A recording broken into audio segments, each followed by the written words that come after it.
दोस्तों, कैसे हैं आप सभी। मैं उम्मीद करता हूं कि आप सब बिल्कुल ठीक होंगे। आज के इस एपिसोड में हमारे पास दो खौफनाक कहानियां हैं जो हमें इंडिया से मौसूल हुई हैं। तो चलिए बढ़ते हैं अपनी पहली कहानी की तरफ। और हाँ, अगर आप चाहते हैं कि मैं आपकी कहानियों को अपनी आवाज़ दे दूं तो कहानियां सुनने के बाद आप मुझे व्हाट्सएप पर मैसेज कर सकते हैं। मैं आप सबको वहीं पर मिलूंगा। व्हाट्सएप नंबर इस वक्त आपको स्क्रीन पर नज़र आ रहा होगा। अब बढ़ते हैं अपनी कहानियों की तरफ। मेरा नाम प्रेम प्रताप है और ये बात तब की है जब मैं ट्रक चलाया करता था। सन 85 का ज़माना था। एक बार मैं दिल्ली से रामनगर का फेरा लगा रहा था। रात का वक्त था और आसमान काले बादलों से भरा पड़ा था। लगता था बस अभी बरस पड़ेगा। दूर कभी कभी बिजली चमकती तो जंगल का मंजर एकदम से आंखों के सामने आकर गायब हो जाता। सड़क भी कोई खास नहीं थी, कहीं पक्की तो कहीं टूटी हुई, जिस वजह से मुझे अपना ट्रक धीमे धीमे चलाना पड़ रहा था। पता नहीं कैसे चलते चलते ट्रक की एक हेडलाइट बंद हो गई और दूसरी भी झपकने लगी। कभी जलती तो कभी बुझ जाती। मैं हाईवे पर था और दोनों तरफ या तो खेत थे या जंगल। अंधेरा भी कुछ ज्यादा ही था। इस हालत में आगे जाना ठीक नहीं था, इसलिए मैंने ट्रक सड़क के किनारे रोक दिया। आसपास कोई दूसरी गाड़ी भी नहीं थी जिसके पीछे लग लेता। मेरा क्लीनर रामू पिछली सीट पर सो रहा था। मैंने एक बीड़ी जलाई और किसी गाड़ी के आने का इंतजार करने लगा। बारिश अभी रुकी हुई थी, पर दूर कहीं जोरों की हो रही थी। वहां बिजली कड़कती साफ दिख रही थी। मैं बीच बीच में शीशे से पीछे भी देख रहा था कि कोई ट्रक या बस आ रही हो, मगर आधा घंटा गुजर गया, कोई नहीं आया। तभी मुझे दूर सामने से दो लोग पैदल आते दिखाई दिए। रात का कोई 1 बज रहा होगा। सामने से एक बस आई, उसकी रोशनी में वो दोनों नजर आए और बस मेरे पास से गुजर कर निकल गई। थोड़ी देर में वो दोनों मेरे ट्रक के करीब पहुंच गए। मैंने ट्रक के इंडिकेटर जला रखे थे। उन्हीं की जलती बुझती रोशनी में मैंने देखा वो एक औरत और एक लड़की थी। जब वो बिल्कुल पास आए तो मैंने उन्हें ठीक से देखा। एक बूढ़ी औरत थी, कोई 70 से 75 साल की, और दूसरी एक जवान सांवली सी लड़की थी, 17 से 18 साल की। दोनों ने घाघरे पहने थे और सर पर पल्लू था। वो दोनों मेरे ट्रक के पास आए और दरवाजे को पीटने लगे। ए भैया, कुछ खाने को दे दे, तेरा भला हो, हम भूखे हैं। ट्रक में उस वक्त खाने को कुछ था नहीं, तो मैं उन्हें 1 रुपया देने लगा। तब वो बूढ़ी औरत बोली, पैसा नहीं चाहिए भैया, भूख लगी है, कुछ खाने को दे दे। अम्मा, खाने को कुछ नहीं है, मैंने कहा। इस बीच मेरी नज़र उस लड़की पर गई। वो अजीब तरह से खड़ी थी। उसकी दोनों आंखें बिल्कुल सफ़ेद थीं, जैसे अंडे की सफ़ेदी हों। चेहरा सांवला था और उस पर चोटों के निशान थे। उस बुढ़िया का चेहरा भी झुर्रियों से भरा था, मगर उसका पेट बहुत बाहर को निकला हुआ था, जिसे उसने अपने पल्लू से छुपाया हुआ था। ऐसा लग रहा था जैसे वो हामिला हो। मुझे ये देखकर कुछ ठीक नहीं लगा। तभी बाहर हल्की हल्की बारिश शुरू हो गई। वो बुढ़िया बोली, मुझ पर नहीं तो इस अंधी लड़की पर रहम कर, हम दोनों को ट्रक में बिठा ले भैया, भीग जाएंगे। मेरा दिल नहीं माना। मैंने दरवाज़ा नहीं खोला और उन दोनों को वहाँ से जाने को कह दिया। कुछ देर तक वो मिन्नतें करती रहीं। फिर वो बूढ़ी किसी दूसरी ही ज़बान में मुझे गालियां देने लगी। उसके इशारों से लग रहा था कि वो बद्दुआएं दे रही है। फिर वो वहाँ से चली गई। बारिश तेज़ हो गई और अब बिजली भी कड़कने लगी थी। मैं शीशे में उन दोनों को दूर जाता देख रहा था। तभी मुझे अपने पीछे किसी गाड़ी की हेडलाइट्स नज़र आईं। मैंने खिड़की से सर बाहर निकाल कर देखा। वो कोई ट्रक या बस थी। मैंने शुक्र किया और उसके पास आने का इंतज़ार करने लगा ताकि मैं उसके पीछे चल सकूं। काफ़ी देर हो गई मगर वो गाड़ी करीब नहीं आई। मैंने शीशे में देखा तो वो अभी भी उतनी ही दूर थी, मतलब वो गाड़ी वहाँ रुकी हुई है। मैं वापस अपनी सीट पर बैठ गया और बीड़ी पीने लगा। मेरी नज़र शीशे में उसी गाड़ी पर थी कि तभी मेरे ट्रक के दूसरी तरफ वाले दरवाजे पर ज़ोर ज़ोर से कोई दस्तक देने लगा। आवाज़ सुनकर मेरा क्लीनर रामू भी जाग गया और उसने खिड़की से बाहर सर निकाल कर देखा। बाहर से एक आदमी ने घबराते हुए कहा, भाई भाई, दरवाज़ा खोलो, दरवाज़ा खोलो। रामू ने मेरी तरफ देखा और बोला, उस्ताद, ये तो 1742 ट्रक का क्लीनर महेश है। मैंने रामू से कहा कि दरवाज़ा खोलकर उसे अंदर बिठा ले। दरवाज़ा खुलते ही महेश डरा सहमा सा ट्रक में चढ़ा। उसका जिस्म बुरी तरह कांप रहा था। हमने पूछा कि बात क्या है, वो इतना डरा हुआ क्यों है। वो कांपती हुई आवाज़ में बोला, वहाँ पीछे मेरे उस्ताद को उन्होंने मार डाला है। रामू ने पूछा, 1742 नंबर ट्रक का ड्राइवर तो विमल था ना? वो आदमी बोला, हाँ, विमल दा को उन दोनों ने मार डाला है। मैंने कहा, अरे किसने मार दिया, चल चल कर देखते हैं। वो आदमी बोला, नहीं उस्ताद, वहाँ जाकर कोई फ़ायदा नहीं, विमलदा मर चुका है। उस बुढ़िया ने ट्रक रुकवाकर विमलदा से कुछ खाने को मांगा। बोल रही थी बहुत भूखी है। खाने को तो कुछ था नहीं, तो वो बोली कि अंदर बिठा ले, बाहर बहुत ठंड है। मैंने मना किया था उसे दरवाज़ा खोलने के लिए, मगर विमलदा ने दरवाज़ा खोलकर उन दोनों को अंदर बिठा लिया। जब वो दोनों अंदर बैठीं तो मैं 2 मिनट के लिए बाहर हल्का होने चला गया। तभी ट्रक के अंदर से विमलदा की चीखने की आवाज़ आने लगी। मैं दौड़कर ट्रक में चढ़ा तो जो देखा वो देखकर मेरी जान निकल गई। मैंने देखा वो बुढ़िया विमलदा की गर्दन में दांत गाड़े हुए उनका खून पी रही थी, और वो लड़की विमलदा के सीने में अपना हाथ घुसाए हुए उनका दिल निकाल रही थी। विमलदा मेरी आंखों के सामने तड़प रहे थे। मैंने उन्हें बचाने की कोशिश की, तब उन दोनों ने किसी जानवर की तरह गर्राते हुए मेरी तरफ देखा। तब मैंने उनका भयानक चेहरा देखा। उन दोनों की आंखें, उनका पूरा चेहरा विमलदा के खून से लाल था, और उनका बड़ा सा मुंह खुला हुआ था जिसमें उनके नुकीले दांत चमक रहे थे। मैं डर कर वहाँ से भाग आया। अब जल्दी यहाँ से चलो, वरना वो यहाँ भी आ जाएंगी। ये सुनते ही मैंने फ़ौरन अपना ट्रक स्टार्ट किया और बिना हेडलाइट्स के ही ट्रक वहाँ से भगा लिया। ट्रक की एक हेडलाइट कभी जलती कभी बुझती, बस उसी के सहारे मैंने ट्रक उस जंगल से निकाला और दूर एक बंद ढाबे के पास रोक लिया। उस ढाबे के सामने पहले से 2 ट्रक रुके हुए थे। हम अपने ट्रक से नीचे उतरे और उन दोनों ट्रकों के ड्राइवर और क्लीनर को जगाया। हमारा शोर सुनकर ढाबे के अंदर से भी 2-3 लोग बाहर निकल आए। हमने उन लोगों को सारी बात बताई। उसके बाद हम सभी लाठी डंडे लेकर ट्रक्स में सवार होकर उसी जगह वापस गए जहां वो सब कुछ हुआ था। वहां पहुंचकर हमने जो देखा वो देखकर हम सबके रोंगटे खड़े हो गए। उस ट्रक के अंदर अभी भी वो दोनों औरतें मौजूद थीं और वो विमल को खा रही थीं। उन दोनों ने विमल के जिस्म का ज़्यादातर गोश्त खा डाला था। पूरा ट्रक खूनम खून हुआ पड़ा था। उन दोनों को पता भी नहीं चला कि हम बाहर खड़े उन्हें देख रहे हैं। वो खाने में मगन थीं। तभी हमारे साथ आया एक आदमी एक बोतल में डीजल भर लाया, उसके मुंह में कपड़ा ठूंस कर आग लगाई और वो बोतल उस ट्रक के अंदर फेंक दी। बोतल फटते ही आग भड़क उठी और उन दोनों औरतों को अपनी लपेट में ले लिया। आग लगते ही वो ज़ोर ज़ोर से चीखने लगीं। वो दोनों ट्रक से नीचे कूदीं और सड़क के किनारे खेतों में दौड़ने लगीं। कुछ दूर तक वो जलती हुई भागती नजर आईं, फिर अंधेरे में गायब हो गईं।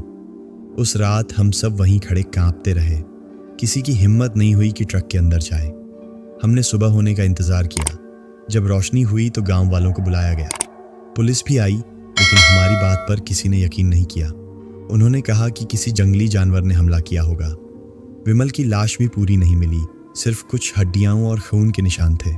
कुछ दिनों तक गांव वालों ने आसपास के जंगल में उन औरतों को बहुत ढूंढा, मगर वो कहीं नहीं मिली। इसका मतलब साफ था कि वो जिंदा बच गई थी। कुछ दिनों तक उस सड़क पर खौफ का माहौल रहा, फिर धीरे धीरे सब कुछ पहले जैसा हो गया। आज इस बात को कई साल हो गए हैं, मगर उस रात के बाद जब भी मैं किसी जंगल वाले रास्ते से गुजरता तो मेरी आंखें उन दोनों औरतों को ही ढूंढती। मैंने उसके बाद कभी अपना ट्रक किसी सुनसान जगह पर नहीं रोका। मेरी किस्मत अच्छी थी कि मैंने उस रात दरवाज़ा नहीं खोला था, वरना ये कहानी सुनाने के लिए मैं शायद जिंदा न बचता। तो दोस्तों, ये थी प्रेम प्रताप की कहानी। आपको इनकी कहानी कैसी लगी कमेंट में ज़रूर बताइएगा। अब चलते हैं अगली कहानी की तरफ। मुझे ट्रक चलाते हुए लगभग 30 साल हो चुके हैं और ये जो घटना मैं आपको बताने जा रहा हूँ वो मेरे साथ 1998 में घटी थी। मैं राजस्थान के रेगिस्तानी इलाके में ट्रक लेकर जा रहा था। उस वक्त मैं बीकानेर और जैसलमेर के बीच में एक सुनसान सड़क पर अपना ट्रक चला रहा था। मेरे ट्रक में फर्नीचर का सामान रखा हुआ था, जिसमें कुछ कांच का सामान भी था। इसीलिए मैं बड़े आराम से ड्राइव कर रहा था ताकि सामान को कोई नुकसान न पहुंचे। मेरा ट्रक भी पुराना था, उसकी हेडलाइट्स भी डिम हो चुकी थीं, इसलिए सामने सड़क भी ज़्यादा दूर तक नज़र नहीं आ रही थी। मैं हर बार ट्रक की हेडलाइट्स ठीक कराने के बारे में सोचता, मगर फिर मैं दूसरे ही कामों में बिजी हो जाता और उसे ठीक कराना भूल जाता था। मगर उस काली अंधेरी रात में मैंने मन बना लिया था कि अगले दिन मैं उसे ठीक करा कर ही रहूँगा। उस रात कुछ ज़्यादा ही अंधेरा था। आसमान में बादल छाए हुए थे। सड़क भी एकदम सुनसान थी। सड़क पर मेरे ट्रक के अलावा और कोई दूसरी गाड़ी नहीं थी। सड़क के दोनों तरफ दूर दूर तक सिर्फ बंजर ज़मीन और रेगिस्तान ही था। मैं थका हुआ भी था क्योंकि पिछले 8 से 10 दिनों से मैं बैक टू बैक ट्रिप पर जा रहा था। मेरी आंखें बार बार बुझती जा रही थीं, पर मुझे आगे भी बढ़ते रहना था क्योंकि उस सुनसान सड़क पर ट्रक रोककर आराम नहीं कर सकते थे, लुटेरों और डकैतों के डर से। इसलिए मैं ट्रक चलाता रहा। वो एक सीधी सड़क थी। तभी मुझे उस सड़क पर दूर कोई चीज़ तेज़ी से मेरी तरफ दौड़ती हुई दिखाई दी। मैंने फ़ौरन ब्रेक मारे। मुझे लगा कोई जानवर मेरे ट्रक के सामने टकराने वाला है, मगर जब मैंने उस चीज़ के बिल्कुल पीछे अपना ट्रक रोका तो देखा वो एक दूसरा ट्रक था जो सड़क के ठीक बीच में खड़ा था। उसकी हैज़र्ड लाइट्स भी ऑफ थीं। मेरा ट्रक उस ट्रक से टकराते टकराते बचा था। आखिर कोई ड्राइवर इतना लापरवाह कैसे हो सकता है कि ट्रक को बिना इंडिकेटर, बिना हैज़र्ड लाइट्स के सड़क के बीचों बीच खड़ा कर दे। और एक और अजीब बात थी, उस ट्रक के दोनों तरफ के दरवाजे खुले हुए थे। मैंने सोचा सामने वाले ट्रक में ज़रूर कोई खराबी होगी और उसका ड्राइवर और क्लीनर वहीं ट्रक के पास ही होंगे। मगर अजीब बात थी, मेरे ट्रक की आवाज़ और लाइट देखकर भी वो दोनों बाहर नज़र नहीं आए। मामले को समझने के लिए मैं ट्रक से नीचे उतरा और चलता हुआ सामने खड़े ट्रक के पास गया। मैंने आवाज़ भी दी, अरे ये ट्रक बीच सड़क में क्यों खड़ा किया है? कहाँ है इस ट्रक का ड्राइवर? मगर मुझे कोई जवाब नहीं मिला। मैं उस ट्रक की ड्राइविंग सीट के पास गया और ऊपर ट्रक में चढ़कर मैंने अंदर देखा। सोचा कि कहीं ड्राइवर कंडक्टर अंदर शराब पीकर सो तो नहीं रहे, मगर उस ट्रक का कॉकपिट भी खाली था। ट्रक की चाबी उसी में लगी हुई थी। मैं उस ट्रक से वापस नीचे उतरा और मैंने फिर से आवाज़ दी, अरे भाई, ये ट्रक बीच सड़क में खड़ा करके कहाँ चले गए? मगर कोई जवाब नहीं आया। तब मैंने सोचा क्यों ना उस ट्रक को स्टार्ट करके खुद ही सड़क के किनारे लगा दूं, क्योंकि चाबी तो उसी ट्रक में लगी हुई थी। बस यही सोचकर मैं वापस ट्रक में चढ़ा और जो मैंने देखा वो देखकर मैं एकदम से डर गया और लड़खड़ा कर ट्रक से नीचे गिर गया। ट्रक के अंदर कॉकपिट में कोई बैठा हुआ था। ज़्यादा रोशनी नहीं थी, पर यह साफ पता चल रहा था कि वो कोई औरत थी। उसने घूंघट डाल रखा था, जैसे राजस्थानी औरतें डालती हैं, बिल्कुल वैसे ही। मैं फ़ौरन खड़ा हुआ और अपने ट्रक की ओर भागा, मगर जब मैं अपने ट्रक में चढ़ने के लिए ड्राइविंग सीट के पास पहुंचा तो मैंने देखा कि वही घूंघट वाली औरत अब मेरे ट्रक में बैठी हुई थी। मैं अपने ट्रक से पीछे हुआ कि तभी मैं अपने पीछे किसी चीज़ से टकराया। मैंने पलटकर पीछे देखा। मेरे पीछे भी घूंघट ओढ़े एक औरत खड़ी थी। उसे देखकर तो मेरे रोंगटे खड़े हो गए, क्योंकि वो औरत कम से कम 7 फुट ऊंची थी। मैं सर उठाकर उसे देख रहा था और वो सर झुकाकर मुझे देख रही थी। घूंघट की वजह से उसका चेहरा नहीं दिख रहा था, मगर मैंने उसके हाथ और पैरों की तरफ देखा। उसके हाथ पैर जले हुए थे। मैं वहाँ से उस दिशा में भागा जिस दिशा में मेरे ट्रक की रोशनी पड़ रही थी, मगर हेडलाइट्स के सामने वो दूसरा ट्रक खड़ा था, इसलिए सड़क ज़्यादा दूर तक नहीं दिखाई दे रही थी। फिर भी मैं भागता रहा। तब मुझे समझ आया कि शायद उस सामने वाले ट्रक का ड्राइवर और क्लीनर भी ऐसे ही ट्रक छोड़कर भागे होंगे जैसे डर कर मैं भाग रहा हूँ। उस अंधेरी सड़क पर दौड़ते दौड़ते मुझे पता ही नहीं चला कि मैं कब डामर की सड़क से भटककर एक बंजर मैदान में पहुँच चुका हूँ। मैंने पलटकर पीछे अपने ट्रक की तरफ भी देखा, मगर मुझे मेरा ट्रक दिखाई नहीं दिया, क्योंकि उसकी हेडलाइट्स भी अब ऑफ हो चुकी थीं। आसमान में चांद बादलों के पीछे छिपा हुआ था। वो कभी कभी बादलों के पीछे से निकलता तो ही मुझे थोड़ा बहुत आसपास का नज़ारा नज़र आता।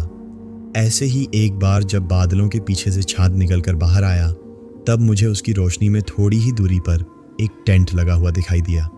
मुझे लगा कि शायद उसमें कोई बंजारा या फ़कीर रहता होगा, क्योंकि ऐसे ही टेंट मैंने अक्सर पहले भी कई बार देखे थे, जिनमें फ़कीर लोग या बंजारे रहा करते थे। मैं मदद मांगने के लिए उसी टेंट की तरफ गया। मैंने बाहर से आवाज़ दी, कोई है अंदर, मुझे मदद चाहिए। मगर अंदर से कोई जवाब नहीं आया। तब मैंने उस टेंट का पर्दा हटाकर अंदर घुसना ही बेहतर समझा। अंदर जाकर मुझे महसूस हुआ कि वहाँ कोई नहीं था। अंधेरा था, मगर किसी के होने का आभास मुझे नहीं हो रहा था। मैंने अपनी जेब से माचिस का डिब्बा निकाला। मुझे बीड़ी पीने की आदत थी, इसलिए बीड़ी का बंडल और माचिस का डिब्बा मैं हमेशा अपने पास रखता था। मैंने फ़ौरन माचिस की एक तीली जलाई और उस टेंट के अंदर देखा। वहाँ अंदर एक बिस्तर बिछा हुआ था, जिसमें 2 मैले कुचैले तकिए रखे हुए थे। वो 2 जनों के लायक बिस्तर था। मैंने देखा वहाँ झूठे बर्तन पड़े हुए थे, जिनमें फफूंदी लगी हुई थी। ऐसा लग रहा था जैसे वो झूठे बर्तन वहाँ 3-4 दिनों से पड़े हैं। वहीं पास ही मुझे एक पुरानी सी डायरी मिली, जिसमें कई सारे कार्ड्स और पेपर रखे हुए थे।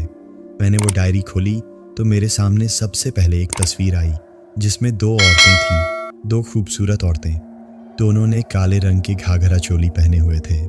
उनके सिर पर एक एक टोकरी थी, जिनमें पान मसाला, गुटखा, बीड़ी के बंडल, माचिस और ट्रकों में चिपकाने वाले स्टिकर्स वगैरह रखे हुए थे। देखने से वो दोनों फेरी लगाकर सामान बेचने वाली लग रही थीं। मैं जब उस तस्वीर को देखने में खोया हुआ था, तभी अचानक मेरी माचिस की तीली बुझ गई। उसके बुझते ही मुझे उसी टेंट के अंदर, बिल्कुल मेरे पीछे से, जहां वो बिस्तर बिछा हुआ था, वहां से दो अलग अलग आवाज़ों में दबी हुई हंसी सुनाई दी। अब मुझे साफ महसूस हो रहा था कि उस टेंट के अंदर मेरे अलावा भी कोई और है। मैंने कांपते हुए हाथों से एक और माचिस की तीली जलाई और जैसे ही उसकी रोशनी हुई, मेरी आंखों के सामने बिस्तर के ऊपर वही दो घूंघट वाली औरतें बैठी हुई थीं। उनके घूंघट ने उनके चेहरे को ढक रखा था, मगर माचिस की रोशनी में उनकी आंखें साफ नजर आ रही थीं। उनकी बड़ी बड़ी आंखें पूरी तरह से काली थीं। तभी वो दोनों मुझे देखकर जोर जोर से हंसने लगीं। बस फिर क्या था, मैं फौरन उस टेंट से बाहर भागा और उस बेयाबान बंजर ज़मीन में बेतहाशा भागता रहा। मैं जान गया था कि वो दोनों तस्वीर वाली औरतें वही थीं जो अब भूत बनकर मेरे पीछे पड़ी हुई थीं। तभी मुझे कुछ दूर सड़क पर किसी गाड़ी की चमकती दो हेडलाइट्स दिखाई दी। वो हेडलाइट्स एक ही जगह पर थीं, यानी कि वो गाड़ी वहाँ पर रुकी हुई थी। मैं भागता हुआ उस रोशनी की तरफ गया। जैसे जैसे मैं करीब पहुँच रहा था, वैसे वैसे मैंने गौर किया कि वो वही जगह थी जहाँ पर मेरा ट्रक भी खड़ा था और मेरे ट्रक के सामने वो दूसरा ट्रक। मैं पूरी जान लगाकर भागने लगा। भागते भागते जब मैं नज़दीक पहुंचा, तब मैंने देखा वहां पर एक और तीसरा ट्रक खड़ा था, बिल्कुल मेरे ट्रक के पीछे। वहीं पर दो आदमी सबसे आगे वाले ट्रक के आसपास ही टहल रहे थे और उसके ड्राइवर को आवाज़ देकर बुला रहे थे, जैसा कि मैंने भी किया था, क्योंकि उस आगे वाले ट्रक ने पूरा रास्ता ब्लॉक करके रखा हुआ था। मैं भागता हुआ उन दोनों आदमियों के पास पहुंचा। जैसे ही मैं हाँफता हुआ उनके पास पहुंचा, तो उन दोनों आदमियों ने मुझसे पूछा, ए भाई, ये ट्रक तेरा है क्या? मैंने उन्हें बताया कि मेरा ट्रक उसके पीछे वाला है और फिर मैंने उन्हें हाँफते हुए सारी कहानी बताई। पहले तो उन्होंने मुझ पर यकीन नहीं किया। तब मैंने उन्हें वो तस्वीर दिखाई जिसमें वो दो औरतें थीं। वहाँ से भागते समय वो तस्वीर मेरे हाथ में ही रह गई थी। मैंने उन दोनों आदमियों को बताया कि मैंने इन्हीं का भूत देखा था। उन्होंने उस तस्वीर को गौर से देखा। उसे देखकर उनके चेहरे के भाव ही बदल गए। वो बोले, अरे, ये दोनों की लाशें परसों यहीं सड़क के किनारे मिली थीं। किसी ने इनका बलात्कार करके इनका गला घोंटकर इन्हें मार डाला था। फिर वो दोनों मुझसे बोले, तुझे इसके बारे में नहीं मालूम क्या? मैंने कहा, मैं तो यहाँ पहली बार आया हूँ भाई, इस घटना के बारे में मुझे नहीं मालूम। बस तभी सबसे आगे खड़े उस ट्रक के अंदर से कोई आहट हुई। उस ट्रक के पीछे कोई था। यही देखने के लिए मैं और वो दोनों आदमी उस ट्रक के पीछे गए और एक आदमी ट्रक के पीछे चढ़ा और उसने ट्रक के पीछे लटका हुआ पर्दा हटाकर अंदर देखा। अंदर अंधेरा था, तो मैंने उसे माचिस का डिब्बा दे दिया। उस आदमी ने माचिस की तीली जलाकर ट्रक के अंदर देखा तो उसके चेहरे के भाव बदलते चले गए। उसकी आंखें फटती चली गईं। तब मैं और वो दूसरा आदमी भी उस ट्रक के पीछे चढ़े और हमने जो उसके अंदर देखा, वह देखकर हमारी आंखें भी फटी की फटी रह गईं। उसके अंदर दो आदमी रस्सियों में टंगे हुए थे। रस्सी उनके गले में कसी हुई थी। उनकी आंखें और जीभ बाहर निकली हुई थीं। उन दोनों आदमी के प्राइवेट पार्ट्स को काट कर वहीं फेंका हुआ था। ट्रक में खून ही खून पड़ा था। बस फिर क्या था, हम तीनों उस ट्रक से नीचे उतरे। वे दोनों आदमी अपने ट्रक में चढ़े और मैं अपने ट्रक में चढ़ा। हमने ट्रक को रिवर्स में डालकर उल्टे उल्टे बहुत पीछे ले जाकर फिर एक चौड़ी जगह में अपना ट्रक मोड़ा और एक दूसरे रास्ते से हम अपनी मंजिल की ओर बढ़े। उस ट्रक में लटकी हुई उन दोनों आदमियों की लाशों का हाल देखकर मैं समझ गया था कि उन दोनों खूबसूरत औरतों का बलात्कार और उन्हें मारने वाले वही दोनों थे। उन दोनों औरतों के भूत ने अपने गुनहगारों को बहुत बुरी मौत दी, जैसी मौत के वो हकदार थे। अगली सुबह उन दोनों आदमियों की लाशों को पुलिस ने वहां से रिकवर कर लिया। उन्हें किसने मारा, पुलिस को इस बारे में कोई जानकारी नहीं थी। आज भी पुलिस स्टेशन में 2 फाइलें पेंडिंग पड़ी हैं। 2 केस आज भी अनसॉल्व्ड पड़े हैं। एक तो ये कि उन दोनों औरतों के साथ बलात्कार और उनका कत्ल करने वाला कौन था, और दूसरा ये कि उन दोनों आदमियों को इस तरह से तड़पा तड़पा कर मारने वाला कौन था।